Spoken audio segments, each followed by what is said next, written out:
Alright, so what's going on, guys? My name's Chopper, and welcome back everybody to a brand new video on the channel. As you can see by the title, what we're going over today is the 10 things you forgot you could do in PUBG. So these are little things that are very interesting that will either help your gameplay, make your customization options a little different, or just a general quick tip that you might have forgot that you can take advantage of in this game. But first, as always everyone, the support on these PUBG videos honestly has been insane, and I think I found a style of content that I like making and that you guys enjoy as well. So all I could ask for is your continued support on this, and to do that, if you guys could leave a like on the video, that would be absolutely awesome. We're gonna aim for 4,000 likes on this one. I know you guys could do that. And also, if you do happen to be brand new to the channel, make sure you subscribe right now. We're getting super close to our goal of 150,000, and by subscribing you won't miss any future upload that I make or a live stream that I do on this channel. And one more thing, I wanted to quickly let everybody know about my Discord server. If you have not already joined, there's over 5,000 people in there. It's a thriving PUBG community, and there's a lot of nice people up in there for you to make friends with. So I encourage you to check the link in the description and go join up if you have not done already.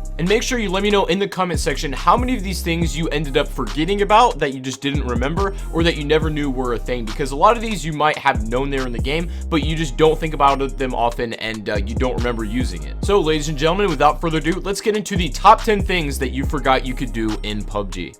So coming in at the number 10 spot is seeing the plane path before the game starts. So while you're in the lobby, you are now able to pull up your map and see exactly where the plane is going to hover over, and it's highlighted in this red and white line that kind of flows down the rest of the map. Now this used to not be a thing. You would spawn into the game, the plane would be on a random trajectory, and you wouldn't also be able to see the line that it's following either. You would pretty much have to make the line with your mouse or just with your eyeballs, depending on what you're playing on. And the reason I bring this up in particular is because myself included, a lot of other people forget just to check the plane path before each game starts. It's really useful because you can start thinking ahead about where you want to drop based on your given scenario, but I forget to check this a lot of the times just because I'm not used to it still, and a lot of other like fellow streamers and you know, pro players, things of that nature, also forget to check.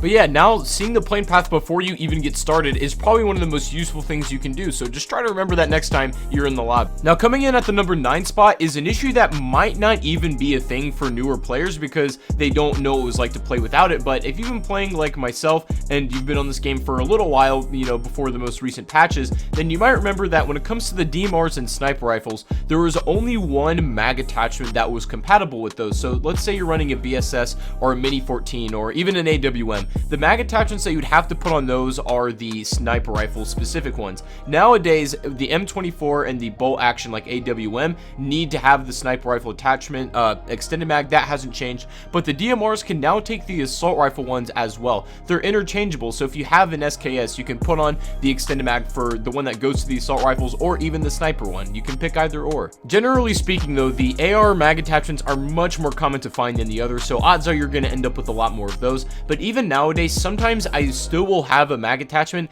in my inventory that I forget to put on, like an SKS or a Mini 14 or something, just because I'm still used to being in that mindset of I have to have the right mag attachment, the sniper one, for these particular weapons, which isn't really the case anymore. But since if you're an older player like myself, you might still be forgetting that you can attach these all the time. But if you're a newer player, you might not know what it's like to play without it. Coming in at the number 8 spot is a feature that's kind of also been removed to an extent. You can still do it on a very select few scopes, but for the most part it's not an option anymore. Changing the zeroing on your scopes used to be a really big part of the game that people would mess with, but I always recommended that you didn't touch it and you just learn the zeroing of the scope that it comes with. Otherwise it makes your gunfighting a lot more complicated, and there's just not really a big point to it mid gunfight. So the only guns that you can now zero with, or the scopes, are the 8x and 15x scopes. If you so wish to, you can adjust this by using the page up and page down keys if you're playing on PC. On Xbox, I believe it's up and down on the D-pad if you're using these scopes. Correct me if I'm wrong on that, but changing the zeroing is still a feature that PUBG has put a lot of time into creating, but I just don't think I would ever really recommend that to you guys, to be honest. I think PUBG has also realized that fact, and so now they made it to where the only scopes that can be zeroed are these really higher magnification ones, because on the lower ones it just doesn't even mean anything. Taking our number 7 spot is being able to change gun skins on your weapon mid-game, like being able to switch whether you take one off an enemy and they have a skin and you want to rock your own, or you want to rock no skin at all. That is an option, I believe, on all platforms, PC, Xbox, and mobile. Now, the way you want to go ahead and go about doing this is once you have your weapon skin, go up to your inventory. If you hover over it, and it's going to be Alt Shift and then left click to take off the skin, and then I believe you can hit the same buttons again to apply different ones, or you can just pick it back up if you take it out of your inventory. So you can remove the skin here, and then you can just as easily put it back on if you want to. Now, I have no idea what the controls would be to do this exact function in the other platforms like Xbox or mobile, but I know you can do it. I've seen it been done before. I'm just not sure how. Believe it or not, this seemingly benign kind of technique here actually has some practical use.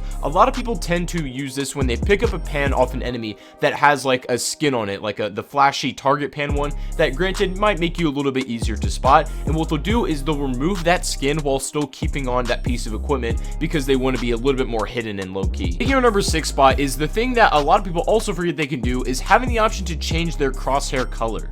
Back then, there was one standard default crosshair that everybody had to use, but then we got the option to where we can change it ourselves and make it whatever we want. I usually personally tend to rock a more bright green one, as it's easy to see up against any background and it's easy to track targets with as well. We have the option to make it literally any color you can think of, and you can do this by going into your gameplay settings and tweaking with these bars right here of different colors that can switch it to whatever you like. Colors I'm going to recommend to you guys are things like bright greens, bright reds, and also bright blues. I wouldn't go with anything like dark black or brown, ones that you can get lost easily. Black is okay, but I don't think like sandy color, you know, that kind of crosshair is a very smart decision. I just thought it was funny, and I'd bring this up because a lot of people ask me how to change the color and they don't realize that this is an option now. Taking our number 5 spot is a small tip that I get also a lot of questions about what this actually does. Removing your shoes to change the sound of your footsteps is a thing that you can do. However, the common myth is that it will make your footsteps quieter, which is actually untrue. If you want to go and test this out for a game yourself, I encourage you to do it.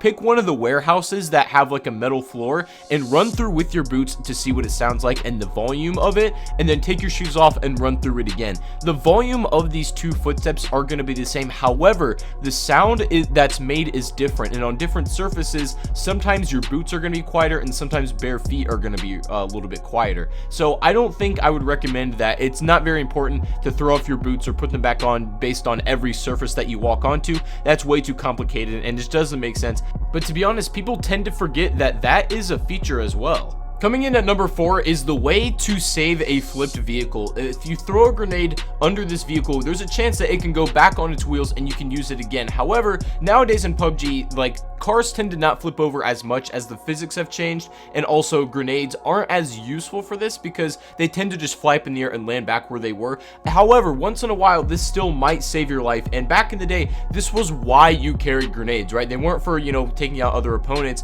They were for saving your car in case of one of those scenarios. It's just a useful tip that a lot of people tend to forget that they can even do. They'll just leave a car that's been flipped over just out in the wild, and even if they have nades, they won't even try it, but I recommend that you do if this happens to you.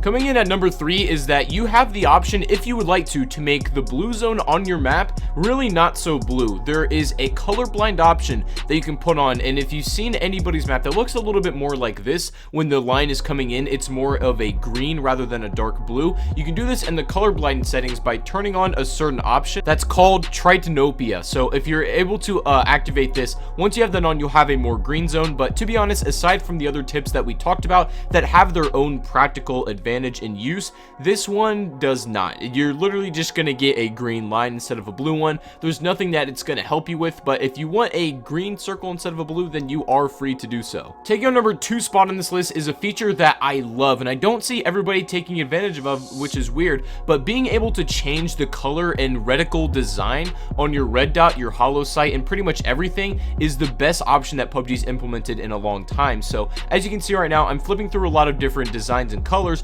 on the red dot sight, and you do this by using your page up and page down keys. I'm not sure what would be on the other platforms, but there's a couple different options you can run between red and green. You can have the more chevron reticle or like 4 dots, whatever you like. I tend to run the green dot. I just think it's easier to track people, and I think it looks good. And you can also do this with the 3x, changing the color on it. You can do it with a 2x scope as well, holographic, almost anything you want besides a select couple like the 4x, 8x, and 16 can really be adjusted. You'd be surprised by how many people people ask me how I do this, and it's just using the page up and page down keys. And so I guess this is kind of a replacement for having the zeroing removed on a lot of the other sights and scopes. So I guess that makes sense, but it does have its own practical advantages. Like I said, I do recommend the green dot. I think it's the easiest to see and track targets with, but personally you should play around with this and see which one works best for you. Now, ladies and gentlemen, finally coming in at our number 1 spot is being able to heal while driving in a car.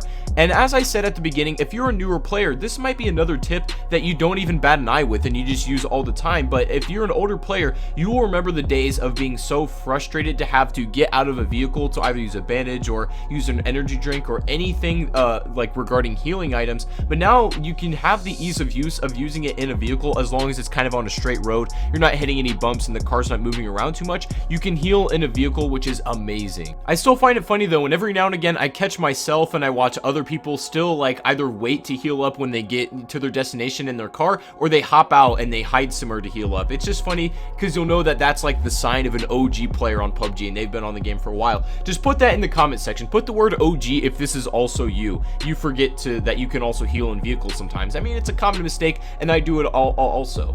But anyways, ladies and gentlemen, that is going to be the video for today of 10 things that PUBG players forget that they can do. And if you guys enjoyed it, then be sure you do leave a thumbs up. It helps me out greatly. Subscribe if you are brand new to this channel before you go. I'd appreciate that a lot as well. And without further ado, I will see you all on the next live stream or the next video. Thank you guys for watching, and peace out.